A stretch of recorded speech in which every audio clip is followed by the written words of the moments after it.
Boa tarde e boas-vindas a todos que estão nos acompanhando no nosso quinto ciclo de debates discente organizado pelo Centro de Estudos e Pesquisas de Relações Internacionais, o CERI-FACAMP.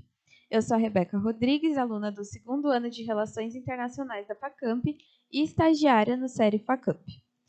O ciclo visa a difusão de resultados das pesquisas conduzidas pelos alunos de Relações Internacionais da FACAMP em formato de projetos de pesquisa, grupos de estudo, monografias e iniciação científica.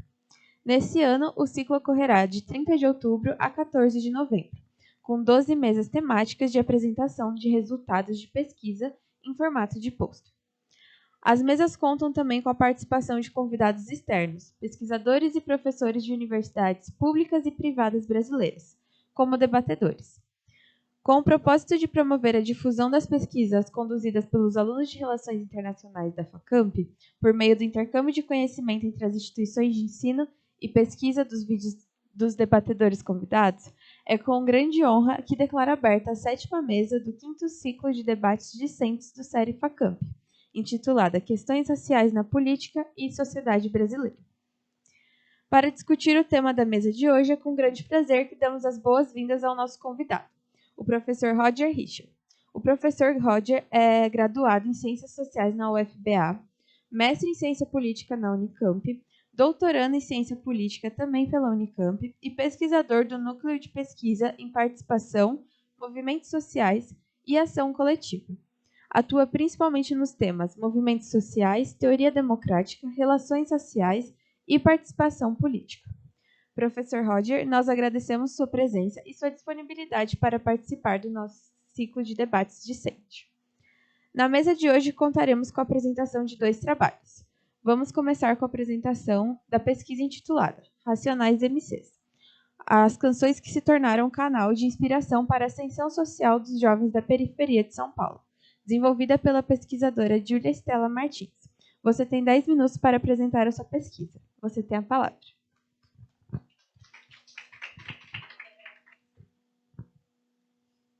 Oi, gente, boa tarde. É um prazer estar com todos aqui. Muito obrigada, professor, por estar aqui hoje comigo também. Estou muito feliz. Hoje eu vou falar um pouquinho sobre o tema da minha monografia, né? Que é os Racionais MCs, as canções que foram um canal de inspiração para os jovens da periferia de São Paulo. Bom, vou começar uma introdução para vocês sobre da onde surgiu o rap aqui no Brasil, porque o rap vem mais de um movimento dos Estados Unidos, mas ele chega no Brasil também. E a gente começa isso com as famosas batalhas de hip hop e de break. Então, o rap nasce aí, na Praça de São Bento, em São Paulo. Ele vem desse contexto, onde a gente tinha o break, as pessoas dançando, o hip hop, e aí surgiu a ideia de colocar uma letra ali. E aí tem essa migração dos rappers da Praça de São Bento para a Praça de Roosevelt, para a Estação de São Bento, e vão para a Praça Roosevelt, em São Paulo. E aí a gente tem o início dos Racionais MCs, nesse mesmo momento que eles surgem também no final dos anos 80, um momento ali logo após a ditadura, onde o rap é visto de maneira extremamente marginalizada. E os Racionais surgem nesse sentido, eles surgem ali na Praça de São Bento, e eles se conhecem lá, porque eles não se conheciam, eles se conheciam em duplas, né? O Mano Brown conhecia um e o Carly J conhecia outro, e aí eles foram se juntando. E aí eles têm esse início na década de 80. Agora, um pouco mais sobre essa relação da indústria cultural, da indústria fonográfica e a mídia em relação ao rap. A indústria cultural, ela não via o rap como um produto, e os detentores, né, dos meios de comunicação de massa focavam muito na música branca, né, na bossa nova, esse tipo de coisa, porque era o que eles queriam que a família deles vissem na TV. Então, quando vem a MTV com um programa que passava um clipe de rap, é algo totalmente inovador, mas a gente não tem clipes de rap nacionais. Então, eram apenas rappers americanos passando clipes. E o programa termina justamente por isso, porque as pessoas queriam ver o rap brasileiro na TV, mas não tinha clipe, porque não era uma coisa vendida, né? E a partir desse momento, quando as pessoas decidem, né, que querem consumir o rap, aí sim ele vai começar a ser vendido. E aí a gente vai ter esses dois lados do rap, né, que vai ser o rap mainstream e o rap underground. O mainstream é aquele que é vendido, é aquele que a gente vê nas plataformas. É principalmente o rap que a gente vê hoje, que é feito para vender. E o underground é aquele que não é para ser vendido, que não quer divulgação, e foi isso que os Racionais fizeram. Eles não queriam estar nos meios de comunicação, eles apenas estavam nas rádios, mas eles não davam entrevistas, eles eram na deles, tinham aquela postura de mal e tal.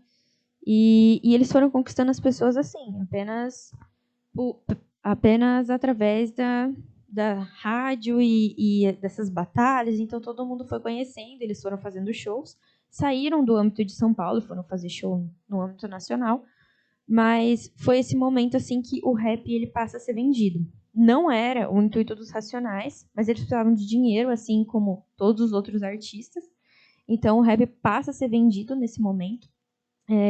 O Emicida, por exemplo, ele é muito julgado porque ele passa aí na Rede Globo e para os Racionais isso era o cúmulo ir na Globo porque ela pregava tudo que eles não acreditavam. E o Emicida é muito julgado nessa época, mas hoje em dia, analisando de uma ótica totalmente diferente, a gente sabe por que ele fez isso, né?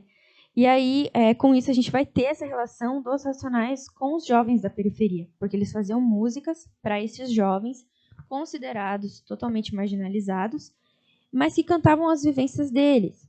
Então, as gravadoras aí são gravadoras independentes, começam a pegar esses jovens, ou os Racionais, ou outros grupos da época, começam a colocar música e começam a ser vendidas, mas o medo desses jovens eram que essas gravadoras tirassem o que eles tinham, que eram as vivências deles, e não deixarem eles cantarem isso. Por isso que a gente vai ter uma alta demanda de produção independente até nos dias atuais.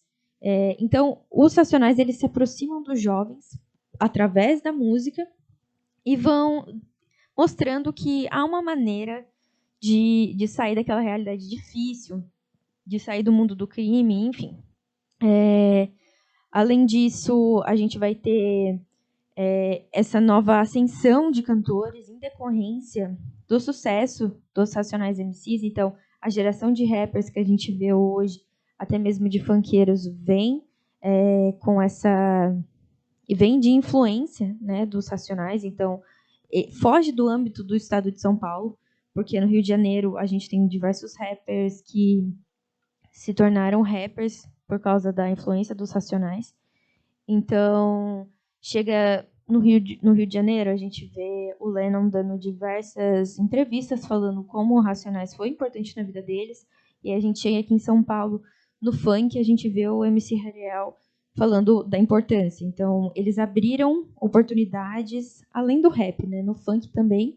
E eles também abriram um caminho para essas pessoas cantarem outras coisas, a não ser a vivência delas.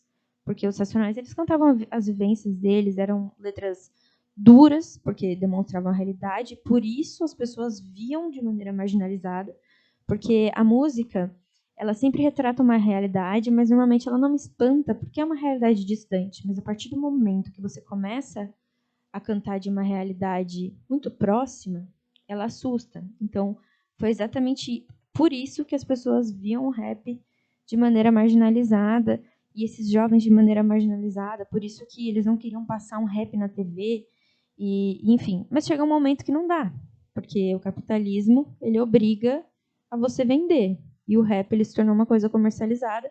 Então é por isso que a gente tem essa ascensão do rap no mundo de hoje. Ainda assim, não da maneira que esses jovens queriam que fosse, né?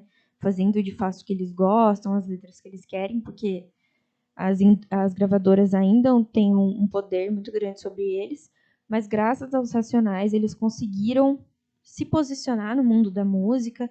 Hoje em dia a gente tem um cenário muito mais abrangente quando falamos de rap e de funk também. Então, a gente pode afirmar, sim, que os Racionais influenciaram na vida desses jovens, impulsionaram esses jovens a entrar para o mundo da música, mas ainda assim tem muito que ser feito, né? Obrigada, gente.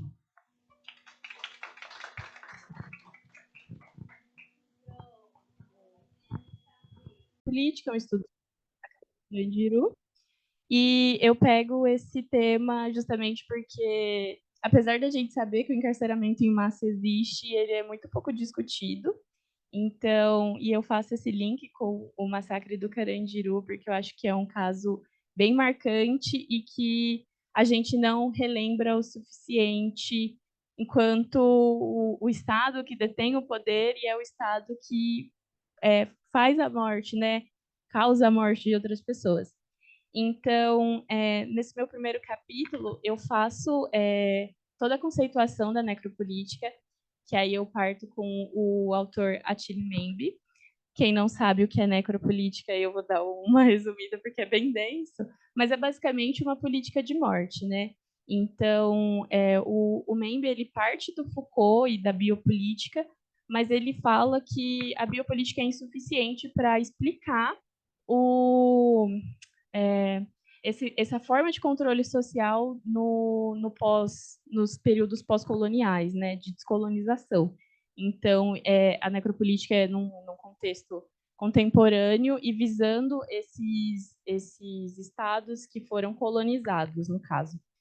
Então, a necropolítica, ela não é só isso de causar a morte, né, mas é criar ambientes propícios para a morte, e isso sempre tendo em mente que é voltado para populações, grupos vulneráveis, né? Então, nesse caso da minha monografia, eu trato sobre a população preta e pobre, mas no livro dele ele dá vários exemplos e que hoje em dia está em alta, que a gente está vendo, que é a questão dos palestinos na faixa de Gaza, e ele ressalta muito isso no livro dele.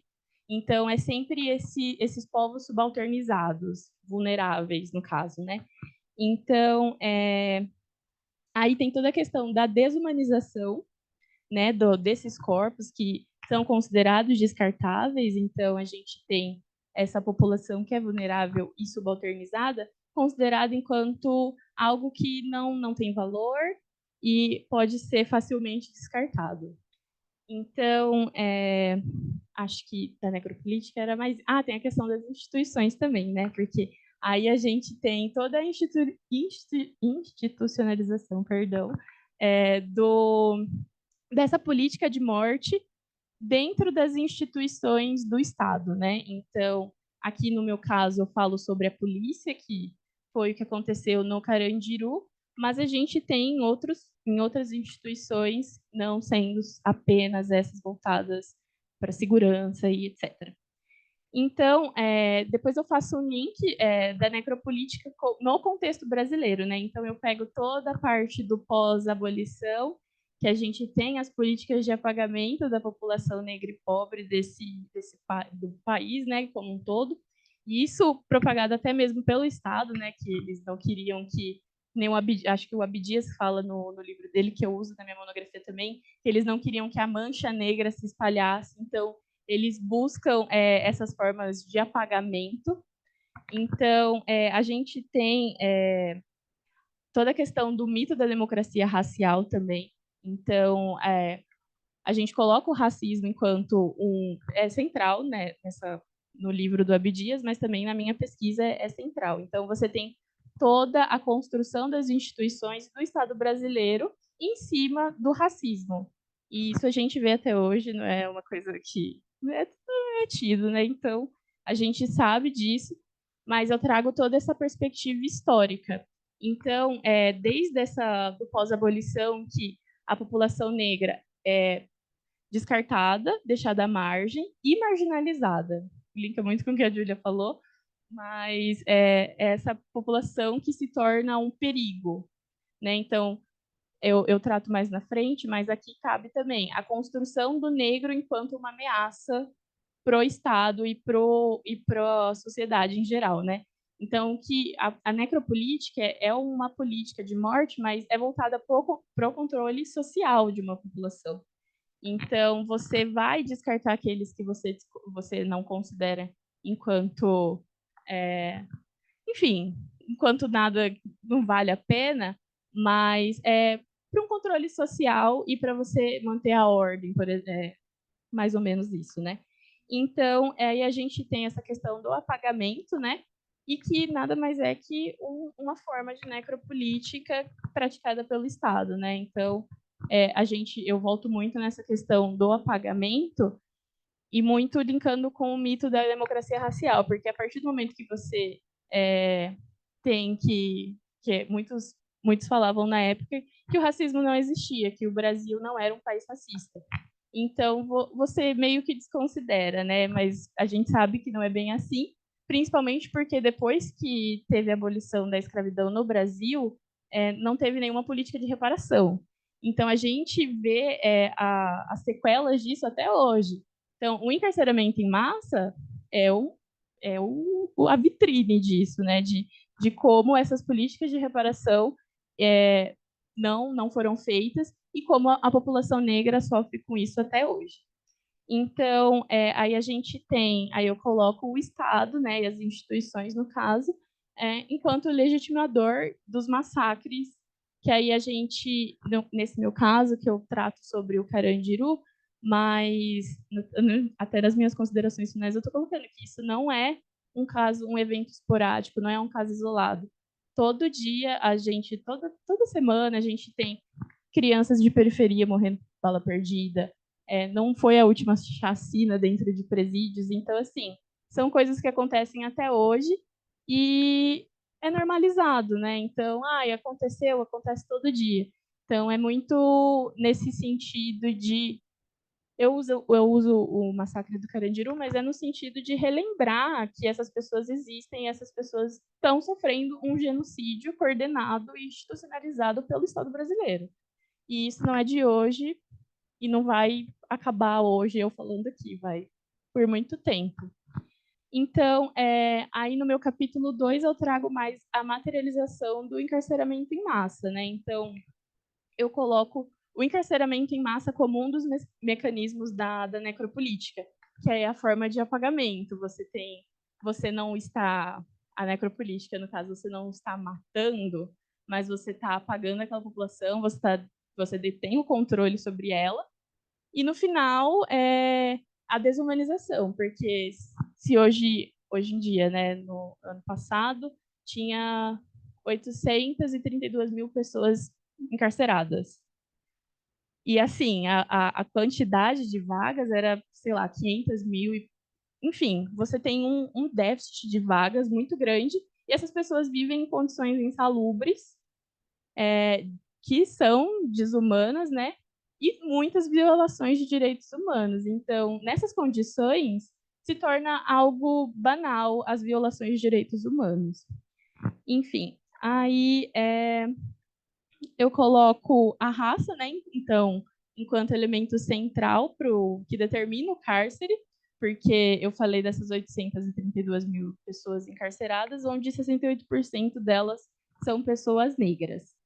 Então, eu trago muito da Ana Flauzini e da Juliana Borges falando sobre o encarceramento, que aí eu coloco a questão do sistema penal e como ele é instituído no Brasil.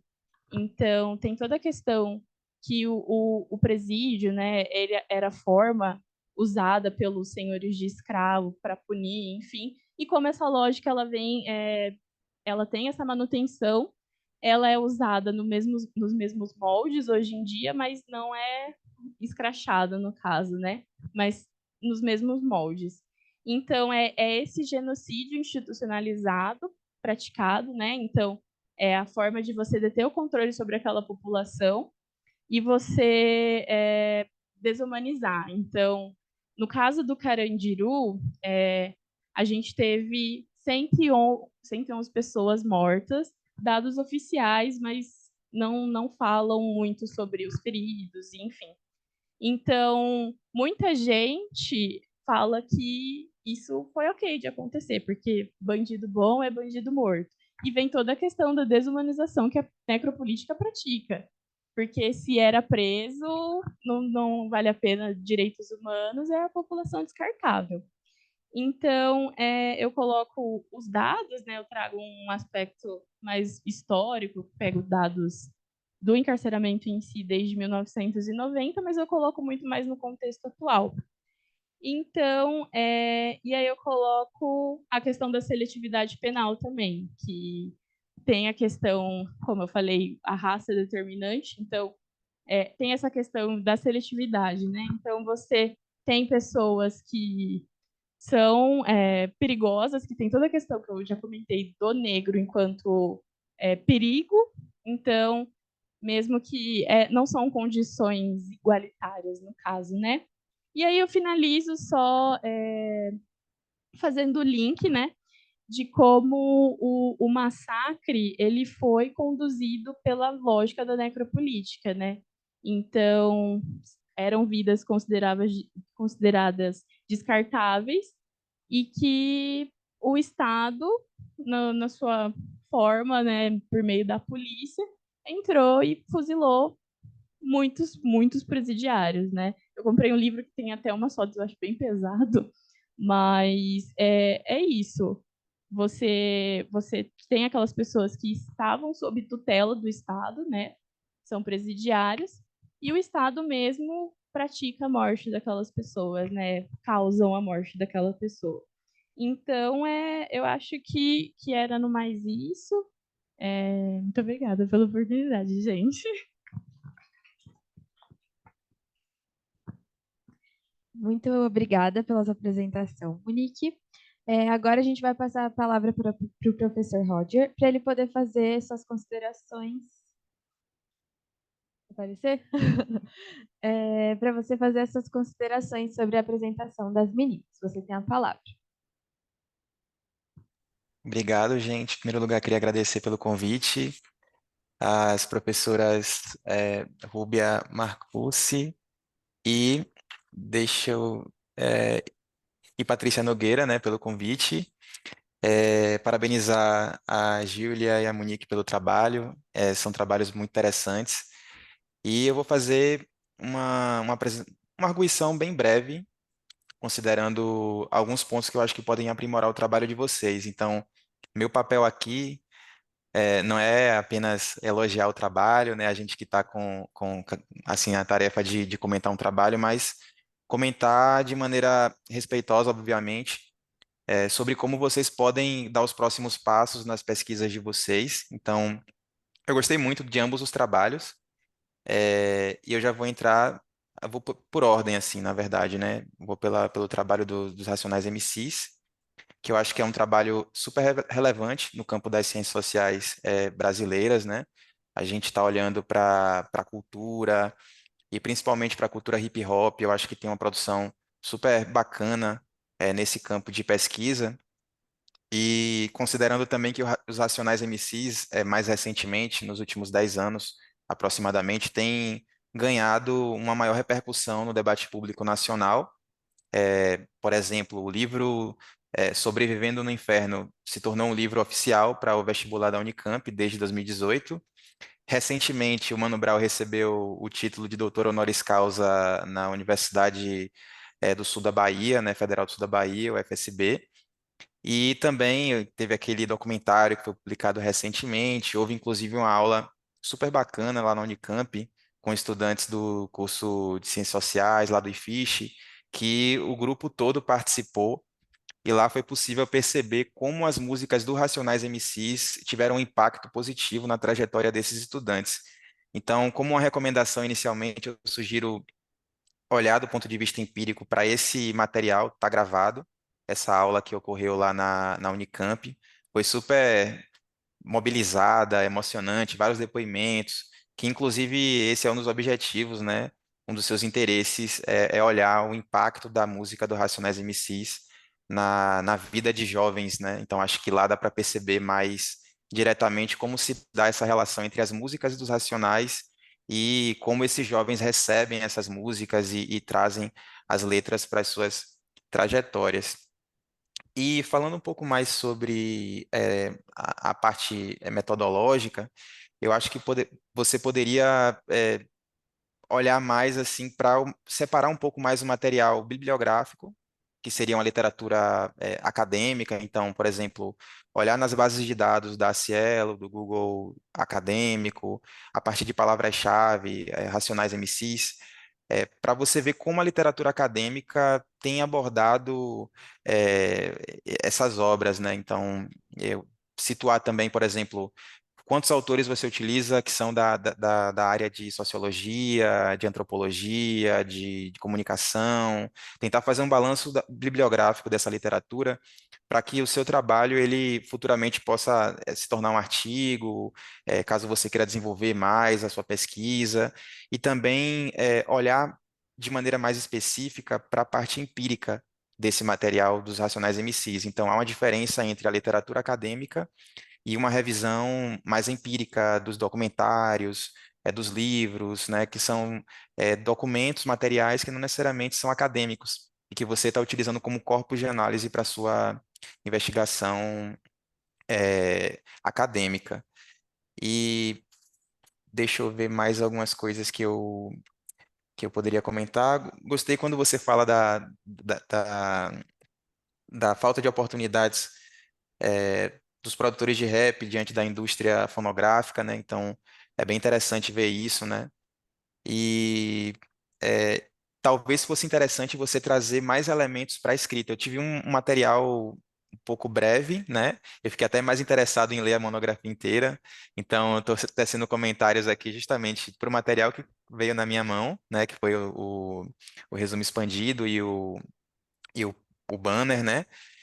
E deixa eu ver mais. Aí eu vou para o texto para comentários mais específicos, né? Que eu fiz aqui no documento. Peraí que tenho com várias abas aqui abertas. Então, se atentar à metodologia, toda afirmação que você trouxer no texto, trazer evidências, por exemplo, podemos afirmar que os Racionais MCs foram um dos grupos pioneiros do rap, né? De rap que você fala, né? E abriram portas para diversos artistas da próxima geração do rap que vieram nos anos seguintes. Então, essa frase, quando você for escrevendo, trazer mais elementos para sustentar essa afirmação. Quais foram esses artistas, né, que vieram na próxima geração do hip hop? Como a gente consegue identificar, medir? Porque quando a gente está escrevendo um texto acadêmico, toda afirmação que a gente faz tem que referenciar. A gente é um pouco chato nisso, né? Então, é só uma dica mesmo, para você tornar o seu trabalho ainda melhor. Deixa eu ver mais. É, E na introdução, talvez trazer uma linha da metodologia, não necessariamente a metodologia inteira, mas geralmente na introdução a gente coloca uma visão geral, panorâmica do trabalho, né? Isso em termos de desenho de pesquisa. Então, na introdução, o que você vai pesquisar, quais são objetivos, a metodologia brevemente, e depois você desenvolve mais as suas colocações, né, os pontos que são abordados na sua pesquisa. E aí, por exemplo, você cita na página 2, né, na parte métodos, a revisão audiovisual é realizada por meio das músicas de Racionais MCs, entrevistas com diversos cantores de rap e também filmes. Então, diversos cantores de rap, quem na metodologia? Você tem que trazer isso para o texto, né?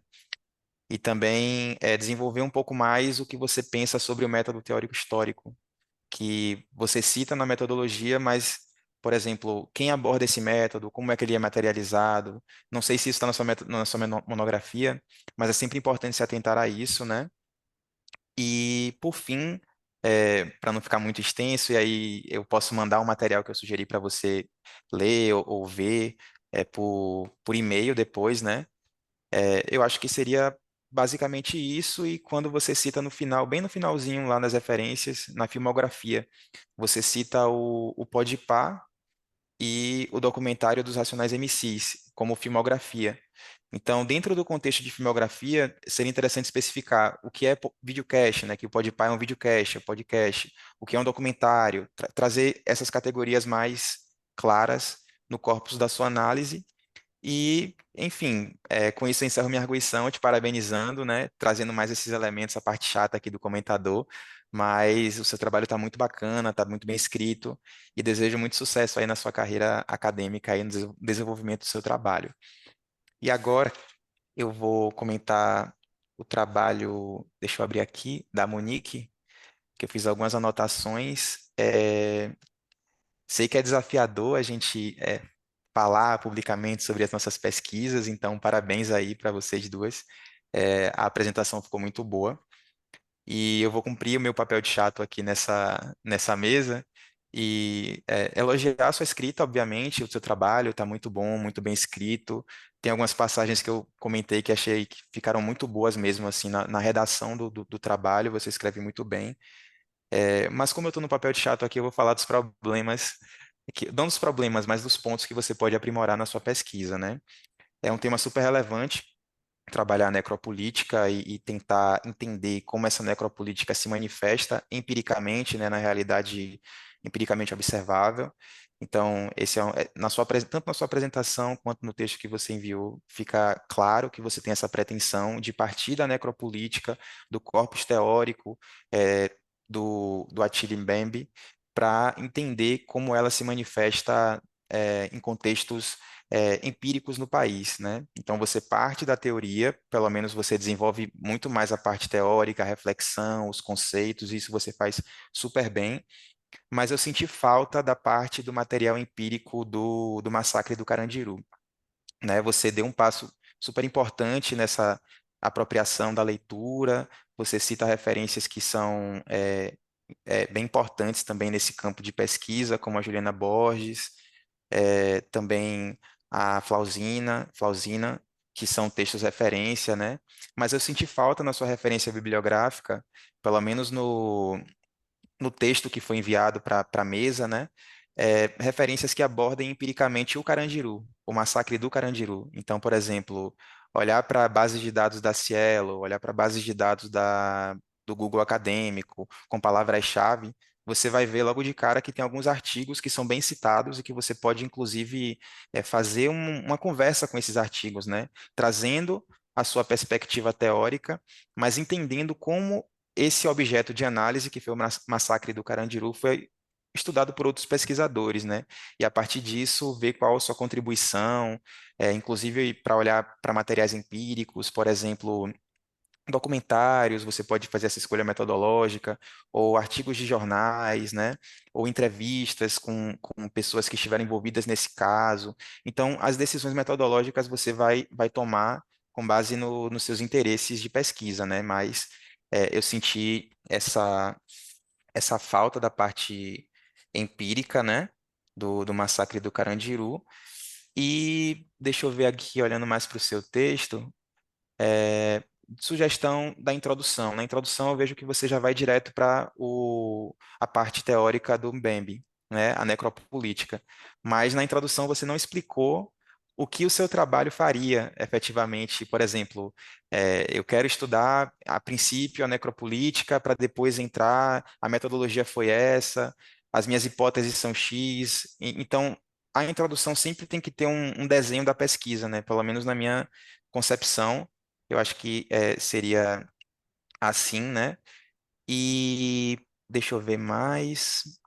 Aí tem um trecho que você fala que é bem legal, né?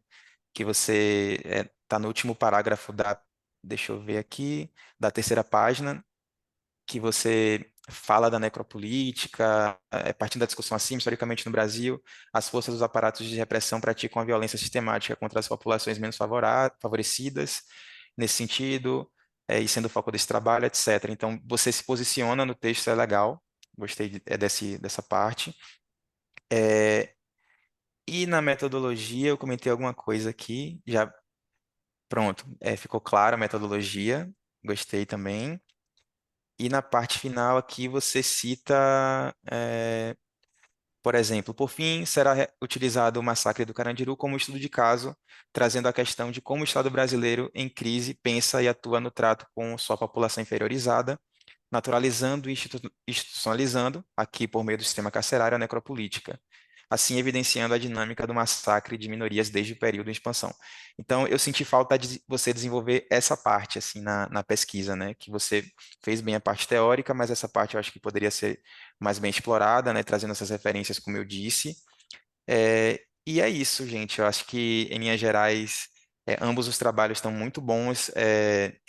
Parabenizar pela experiência aí de vocês em estar apresentando a pesquisa para um evento. Então, é um momento super mágico para a gente estar coletando informações e, quem sabe, pensar no desenvolvimento de um artigo para apresentar num congresso ou até um projeto de mestrado. Então, o momento é esse, de estar ouvindo essas contribuições. E, se fizerem sentido, vocês, dão continuidade, caso contrário, podem retrucar aqui, podem dizer que eu estou errado, enfim, estão aqui para isso e parabéns para vocês duas e agradecer mais uma vez pelo convite aí de participar dessa semana. Muito obrigado. Muito obrigada pelos seus comentários, professor. Agora eu vou passar a palavra para as meninas também comentarem um pouquinho sobre tudo que você falou.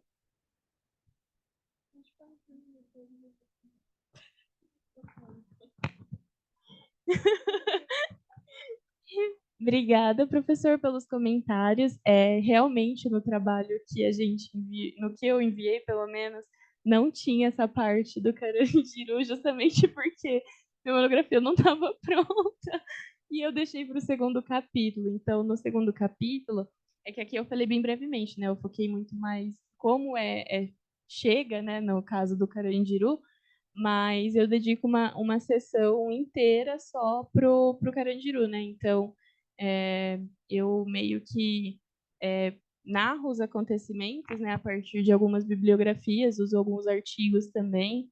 Acho que tem um. Ah, não, não é. Mas é um artigo que eu achei que fala sobre Estado e violência e usa o massacre do Carandiru enquanto um estudo de caso, né? Mas realmente não tinha. E agora que eu tô terminando, então tá, agora tem, eu juro. Mas muito obrigada. Realmente na introdução não tem essa parte, eu vou acrescentar, porque eu achei super importante. Mas acho que no mais era isso. Agora, como eu vou entregar para o meu orientador essa semana, e essa parte do Carandiru está sendo finalizada já. Então, eu foco toda essa análise, a questão da teoria, né, de colocar a teoria e colocar os elementos, eu faço uma análise do Carandiru com isso que eu já fiz na monografia, né? Então, essa última sessão é voltada inteiramente para colocar o acontecimento e uma análise, né? Então, é mais nesse sentido. Mas muito obrigada. Então, o meu é o mesmo caso da Monique, né? Não tinha terminado a monografia ainda quando eu enviei, então tive que fazer uns ajustes lá, só para ter, né, o capítulo. Mas eu tenho um capítulo dedicado também só a essa parte empírica dos Racionais, contando a história, toda a trajetória, e que ele vai ficar pronto essa semana também. E, então, isso também tem, mas eu gostei muito da sua sugestão sobre metodologia, porque de eu colocar metodologia na introdução, porque isso de fato era uma dúvida que eu tinha. Então, com certeza eu vou incluir. E também eu não sabia sobre isso de especificar, né, o documentário, o videocast, então com certeza eu vou fazer tudo isso, porque para mim era muito novo esse tipo de referência. Então eu tive que pesquisar muito para conseguir fazer uma coisa que ainda tem que melhorar, sabe? Então foi legal saber disso e com certeza eu vou colocar tudo isso na minha monografia. Foi muito importante. Muito obrigada. Agora eu vou passar para a nossa plateia. Alguém tem alguma pergunta para fazer para as nossas apresentadoras?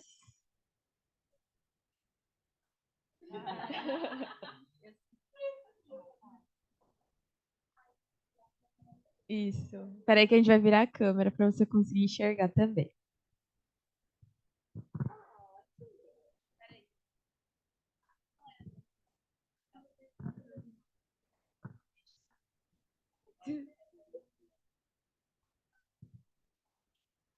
A gente pode mudar, não tem problema.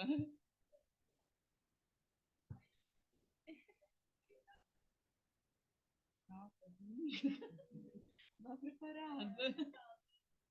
Então, é mais um comentário e dúvida, porque de curiosidade mesmo. Eu lembro que você tinha comentado, Ju, que você ia assistir a aula que o professor comentou na Unicamp dos Racionais, mas eu não lembro se você conseguiu assistir ou não. Mas eu lembro que era uma coisa que você tinha interesse em saber. Aí, se você foi, você poderia comentar um pouquinho, se você teve algum contato, porque eu lembro que foi um ponto que te tocou bastante, você tinha gostado da possibilidade. Mais alguém?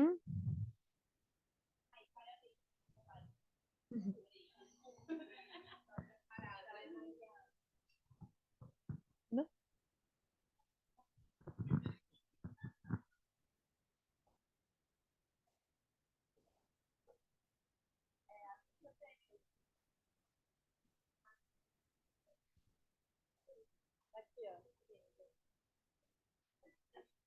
Aqui, tá aqui.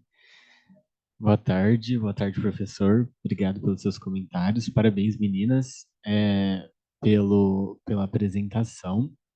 Eu acho que são temas extremamente relevantes assim para a discussão e são coisas que não necessariamente a gente tem se conectado ou se conectou ao longo da graduação em si para discutir, né? Principalmente a gente teve, né? E aí para contextualizar, professor, que né, todo mundo aqui me conhece, mas eu, Monique e Júlia estamos juntos e a gente teve filosofia, então a gente passou um pouco pelo Foucault, pela biopolítica, mas não entramos nessas discussões que a Monique traz e aborda.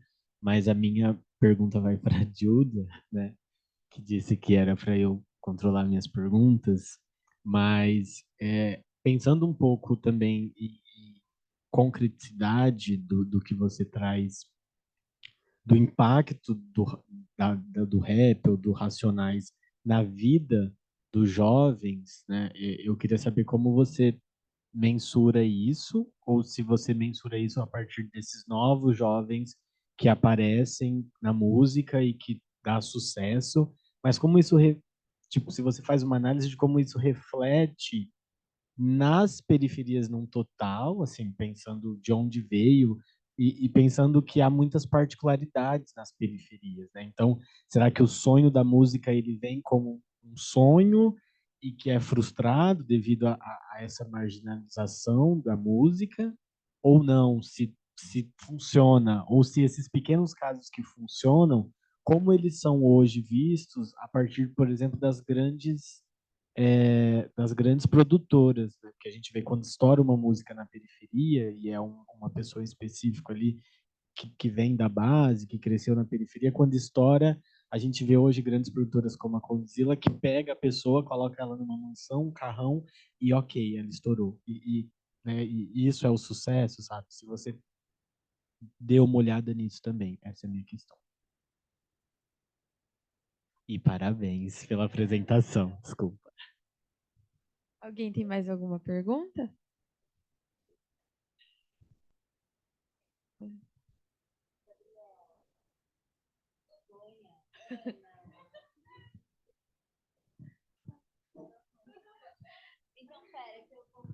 Peraí.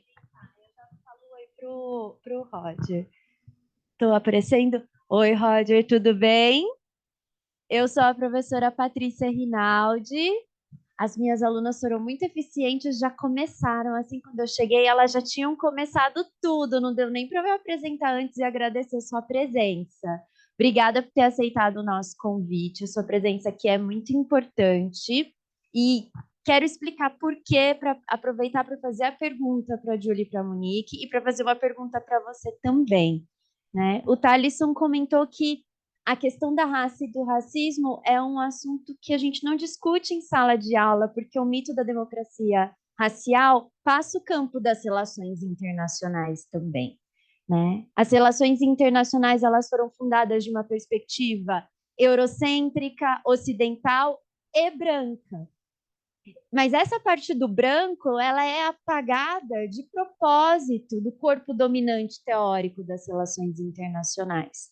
E embora a gente já tenha conseguido nas RIs brasileiras resgatar o encontro entre as teorias das RI e as teorias feministas, o encontro entre as teorias das relações internacionais e os estudos sobre raça e racismo, ainda é um encontro muito difícil de ser feito no Brasil, inclusive. né?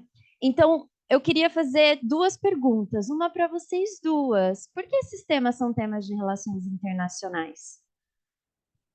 Por que discutir Racionais MC é uma monografia que precisa fazer parte do conjunto de pesquisas e discussões de RI?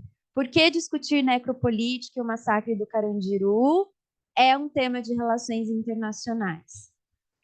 E eu faço essa provocação porque, assim como o Roger foi muito preciso na questão metodológica, e eu gostei, Roger, porque todos os seus comentários metodológicos, todo mundo olhou para minha cara. Por quê? Porque daí eu sou, tá vendo, gente? Eu não sou a chata que cobra, que tem que ter metodologia, tem que referência, a gente precisa dizer quais são as nossas fontes, porque é esse o rigor científico que não vai desqualificar o trabalho de vocês. Principalmente porque vocês estão fazendo um trabalho que não é mainstream em relações internacionais no Brasil.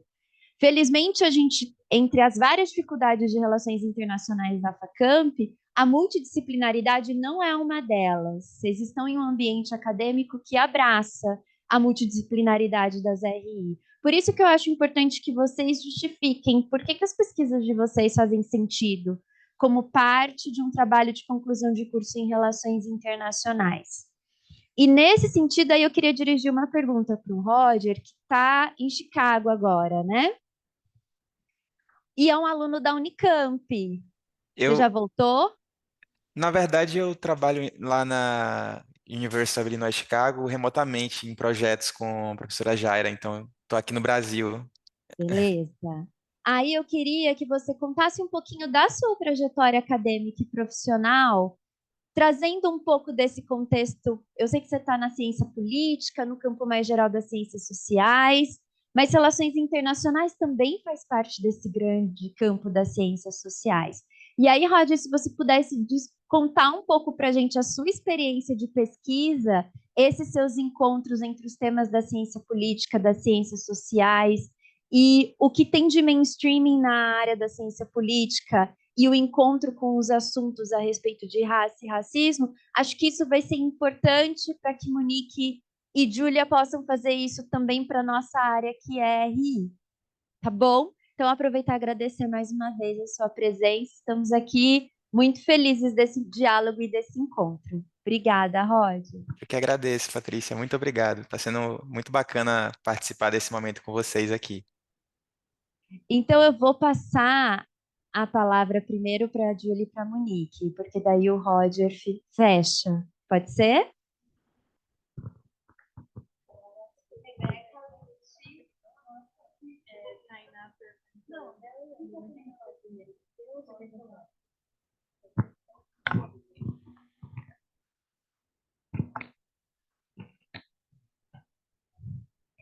Bom, a minha monografia, inclusive, está nas minhas considerações finais, que ela parte de uma inquietude minha enquanto estudante de relações internacionais, onde a raça e o racismo não são levados enquanto categorias de análise. Então, quem me conhece sabe que eu sempre fico falando, coisa de branco, mas a minha monografia parte justamente disso, dessa falta que eu senti nos 4 anos de graduação. E agora a gente está tendo aula de segurança internacional com a professora Patrícia Porelli, e ela trouxe a questão das teorias feministas no campo da segurança. E eu levantei essa questão para ela, eu sempre fico muito tempo depois da aula conversando com ela. Eu levantei essa questão para ela que nas relações internacionais as pessoas consideram as teorias decoloniais enquanto algo racionalizado. Então, você tem a questão decolonial como algo que é racializado, no caso, né? Então, você tem a população do sul global levantando essas questões dessas questões decoloniais, e é tido enquanto uma questão racial, porque não é a população eurocêntrica e etc e tal. Então, e aí ontem, é o timing perfeito dessa pergunta, Paty, porque ontem a Paty Borelli deu uma aula que ela falou, e tudo que ela falou tinha na minha monografia, só que a perspectiva é diferente, né? Então, é a questão das novas guerras, e aí ela trata sobre a população, a sociedade civil, que é o foco dessas novas guerras, né, que são as mais afetadas. E ela falando, e eu, meu Deus, a minha monografia ficava assim. E antes, quando eu comecei a escrever minha monografia, eu falava, esse tema não é de RI, né? Então eu pensava que era muito mais para a área das ciências sociais e outras coisas do que propriamente de relações internacionais. E ontem, conversando com a Paty Boa, eu falei, nossa, não é que é? E também eu trato muito a questão do Estado. E o Estado, para a gente, em RI, é central, né? Então, desde o primeiro ano, o Estado, será que é a bola oca e que não tem população? Mas que aí eu trago nessa perspectiva, mostrando que tem população dentro desse Estado, e muitas vezes esse Estado é o que causa a morte de determinadas populações, né? Então, ontem, para mim, foi chocante. Eu até conversei com a Paty, ela me recomendou um livro, ela falou que fez aula nesse campo das guerras e etc. E eu falei, nossa, é mesmo. E então foi uma virada de chave assim para mim, que ela falou, dá para pensar num mestrado, numa pós, na área de segurança, tratando do que eu trato, né? Porque para RI a gente pensa muito no contexto internacional. Nossa, tem que tratar sobre outros países, acontecendo esse tipo de coisa em outros países. Não, acontece dentro do nosso país e não deixa de ser relações internacionais. Então acho que eu respondi, acho que respondi, né?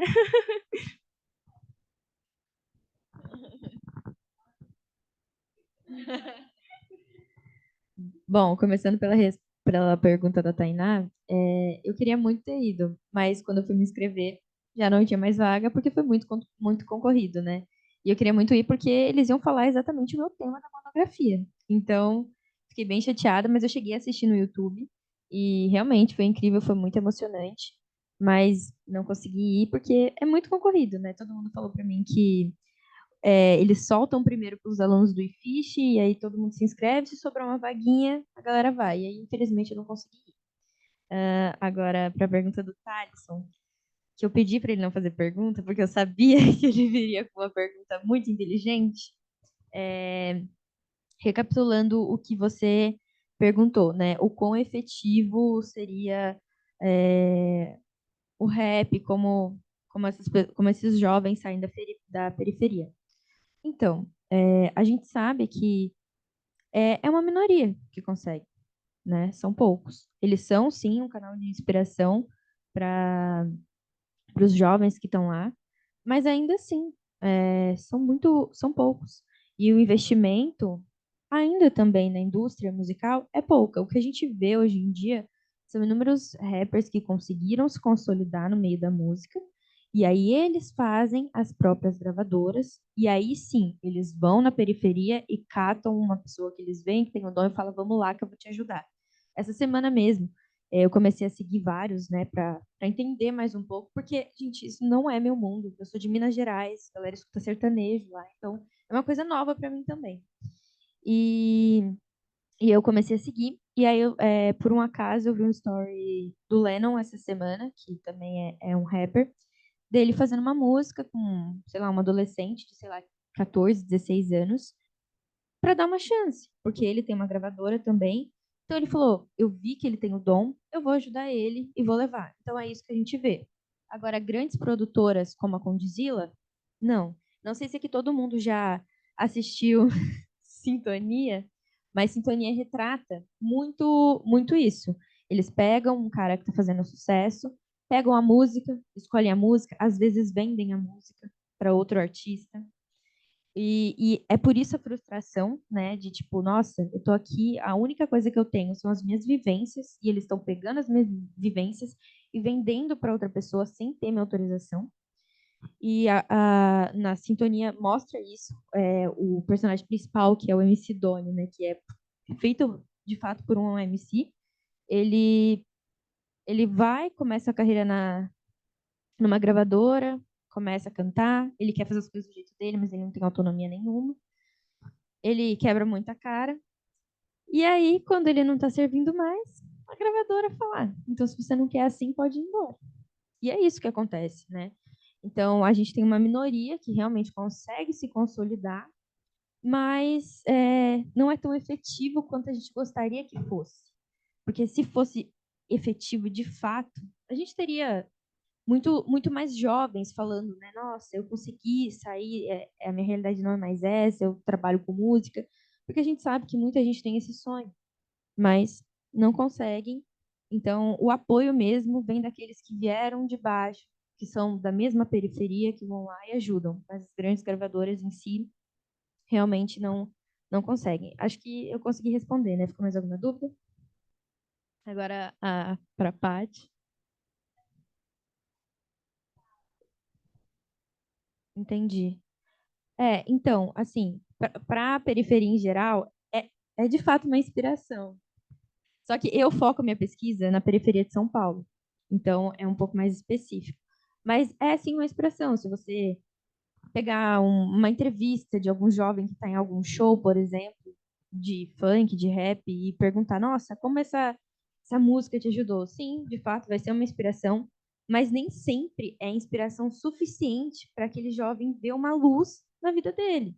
Porque são pessoas que já não têm mais tanta esperança, porque vivem uma realidade muito difícil. E é muito o que a Monique estava falando. Essas pessoas, elas são tiradas do sistema, tipo assim, elas são peças fundamentais para o capitalismo girar, mas elas são excluídas, elas não têm voz nenhuma. Então, eu acho que são, sim, uma inspiração, mas muitos não insistem porque sabem que as chances são baixas. E não tem um apoio, né? Então, eu quero cantar, fala pra mãe. A mãe fala, não, você precisa do dinheiro para amanhã. E aí, como a gente vai fazer? A gente precisa comer. Então, é muito difícil. Eu diria que também é um pouco, é a sorte, né? Tem gente que tem a sorte de conseguir isso, porque não é fácil. E agora foi. Agora a pergunta da Paty, que acho que superou a do Thales. Mas eu me questionava muito também se esse tema era relações internacionais. Porque quando eu entrei na Facamp, eu sempre gostei muito de música. Então, das certezas que eu tinha é que quando eu fosse fazer um TCC, eu queria falar de música e queria falar de Brasil. Porque eu gosto muito de estudar Brasil. Então, essas eram as certezas que eu tinha. E aí, na faculdade, na pandemia, a gente teve aula com a professora Sandra, que é minha orientadora, e ela falava era HRI, a matéria na História das Relações Internacionais, e ela vinha com esse aspecto cultural.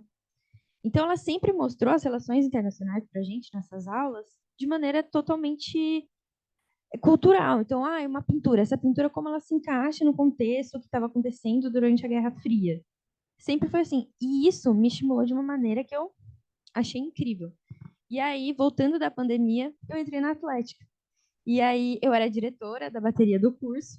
E isso foi outra questão que me fez perceber que era totalmente relações internacionais, porque toda vez que a gente tinha alguma apresentação, a bateria tocava, a gente tinha uma integração intensa. Todo mundo se unia, todo mundo, dependente da cor, de tudo. Era todo mundo junto. Então a música unia as pessoas. E relações internacionais é isso, né? É a gente se unir para talvez tentar ter um mundo melhor. E além disso, eu também falo muito de raça, né? Então, que também é totalmente relações internacionais, porque a Monique falou. Então, eu acho que foi por isso, assim, foram fatores durante a graduação que me fizeram chegar nesse tema e também pelos professores. Acho que se eu não tivesse tido aquela aula com a professora Sandra, eu não saberia dessa importância e não saberia que eu poderia fazer um tema como esse. Obrigada, gente.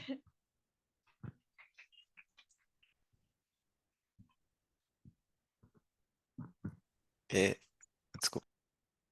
Não, era para você poder responder mesmo a pergunta da professora. Ah, tá certo. Em primeiro lugar, queria agradecer mais uma vez o convite, né, da professora Patrícia e Rúbia, que é minha colega lá no doutorado em Ciência Política na Unicamp. E é sempre bom estar participando desses eventos, comentando os trabalhos, né, de vocês. Então, falando um pouco sobre minha trajetória acadêmica, eu acho que a pergunta que a professora fez foi super importante, porque a gente tem que fazer o exercício de deixar claro que as nossas pesquisas que abordam questões étnico-raciais ou outros assuntos de nossos interesses, elas se relacionam com aquele campo científico de produção de conhecimento.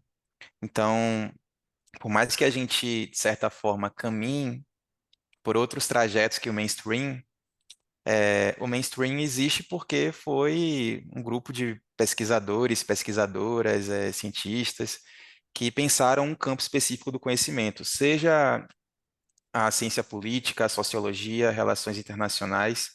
Então, geralmente, quando a gente quer falar sobre relações étnico-raciais, nós partimos de uma ausência, né, na literatura, na bibliografia, nas referências, na presença, mas a gente, para ser reconhecido dentro do campo, nós temos que dialogar com esse campo também existente e justificar como nossa pesquisa ajuda a contribuir para o avanço do conhecimento em uma área específica. No meu caso, né, falando um pouco da minha trajetória, eu sou baiano, de Salvador, dá para perceber pelo sotaque, e eu me formei em Ciências Sociais na Universidade Federal da Bahia. Lá também sempre busquei atuar na ciência política, e na ciência política eu sempre me movia por um certo incômodo, que era a ausência de pesquisas voltadas para a questão racial. E logo depois, muito mais tarde, inclusive depois do mestrado, doutorado, eu descobri também que não era uma ausência de pesquisas, porque se você parar para observar, é, pelo menos no meu campo de participação, movimentos sociais, havia várias pesquisas, né, sobre movimento negro, sobre partidos, não tantas pesquisas se comparados com estudos mais universalistas, né, mais gerais, mas eu vi que não, às vezes não era incluída na bibliografia, ou o tema que eu trabalho, que é o movimento de estudantes negros, não há muita produção voltada para a ciência política. Então, às vezes, por exemplo, na minha área da ciência política, não tinha uma pesquisa sobre relações étnico-raciais especificamente voltada para a ciência política, mas tinha na sociologia, tinha na antropologia. Às vezes tinha em outras áreas de conhecimento que a gente meio que vai dialogando com essas pesquisas e construindo o nosso chão bibliográfico, digamos assim, teórico, para contribuir para o avanço da ciência, por exemplo, na ciência política, né? Então, na graduação não tive muito contato, tive algum contato na sociologia, na antropologia, mas não na ciência política, não tinha uma discussão muito profunda. Inclusive, atualmente a ciência política brasileira tem se voltado mais para discutir raça e racismo, né, e etnicidade, pois criou, se não me engano, em 2020 a AT sobre raça e política, da ABCP, né, que é a Associação Brasileira de Ciência Política. Se não me engano, foi 2020, 2018, eu posso confirmar isso. E no mestrado, eu sempre busquei também tentar dialogar com os cânones, trazendo um pouco da minha perspectiva sobre movimentos sociais, participação política, e trazendo a minha contribuição, né? Então, existem algumas camadas, né, no caso, quando a gente vai abordar esses temas, né? A gente parte do cânone, depois a gente parte da galera que está criticando o cânone, que a gente não está sozinho nessa, né? E que tem gente ali há um tempinho atrás, um pouco antes de nós, que já vem fazendo esse trabalho, talvez não da forma como a gente quer aprofundar na raça, mas às vezes traz o gênero, e já abre um espaço maior. E no doutorado eu já me senti um pouco mais à vontade, mais confortável, porque eu fui conhecendo os pesquisadores, né, sobre relações étnico-raciais na ciência política, dialoguei com a galera da sociologia, né, então foi bacana nesse sentido. E também fui construindo outras redes de cooperação, de contribuição intelectual, como na Universidade de Illinois Chicago, com a professora Jaira Harrington. Desde o início desse ano, eu tenho participado de um projeto sobre a participação de mulheres negras na política, que ela faz uma análise sobre Brasil, né? Ela é dos Estados Unidos, aí quer olhar para Brasil, ela já fez pesquisas sobre o Brasil. Então a gente faz entrevistas com parlamentares que sofreram violência política, e estamos tentando entender isso um pouco mais de perto, e também outra pesquisa comparando como os negros brasileiros, né, a população negra brasileira, negros e negras, experienciam a democracia em diferentes estados, por exemplo, no Maranhão e na Bahia, né? Então a gente faz uma comparação sobre essas duas perspectivas, e basicamente é isso. Agora eu estou terminando o doutorado, tentando dar uma contribuição tanto empírica quanto teórica para o campo da ciência política, né? Por exemplo, eu não sou do mainstream da ciência política, porque eu trabalho movimentos sociais que já não é tão mainstream assim na ciência política, há um campo, né, de partidos, eleições, que já é mais canônico, democracias. Então, eu já venho na parte de movimentos sociais, e dentro de movimentos sociais eu abordo o movimento de estudantes negros, né? Então, é, a gente tenta fazer essa conexão, né? Claro que trazendo o nosso olhar, mas é desafiador, mas com o diálogo, justificando o tempo todo e tentando mostrar que nosso campo de conhecimento tem relação e está imbricado nesse campo da ciência política. É isso que faz o nosso trabalho ser desafiador e prazeroso ao mesmo tempo, né? Porque se a gente parar para pensar, por exemplo, em Racionais ou sobre o massacre do Carandiru, é, tem uma relação, mas vocês precisam dizer qual relação é essa, né? Então, vocês, enquanto pesquisadoras, têm que justificar e demonstrar e dizer que faz parte, né? Porque é isso que vai contribuir para que a ciência seja mais diversa, tenha mais olhares, né? E que traga novas perspectivas, né? Porque a gente está sempre buscando novidade e é basicamente isso, assim, da minha experiência. Então, ainda que a gente não trabalhe temas canônicos, é preciso olhar para os cânones, é preciso olhar também para o avanço, né, de uma parte mais mainstream para o que chegou agora, para que a gente possa colocar nossa contribuição, compreendendo as lacunas científicas que existem nesse campo, né, seja nas RI ou na ciência política, e trazendo nossa contribuição. Então é basicamente isso. Queria agradecer mais uma vez e parabenizar pelo evento, que foi bem bacana, assim, passar essa tarde com vocês. Muito obrigado. Muito obrigada, professor. Meninas, vocês têm alguma consideração final para fazer? Não? Professor, você gostaria de fazer alguma consideração final? Só agradecer mesmo, assim, agradecer e desejar tudo de bom aí para vocês. Então, encerramos assim a nossa 7ª mesa do 5º ciclo de debates discentes do Serifacamp. Gostaríamos de agradecer muito pela sua presença aqui, professor, pelo excelente debate com os nossos alunos, e também parabenizar as apresentadoras da mesa de hoje, que desenvolveram pesquisas incríveis. Agradecemos a presença de todos os alunos, professora e convidados, e aproveitamos para convidar vocês para a nossa 8ª mesa, que ocorrerá na segunda-feira, 13 de novembro, às 12 horas. Muito obrigada e boa tarde. Muito obrigada, professor. Valeu, obrigado. Valeu, gente. Tchau, tchau.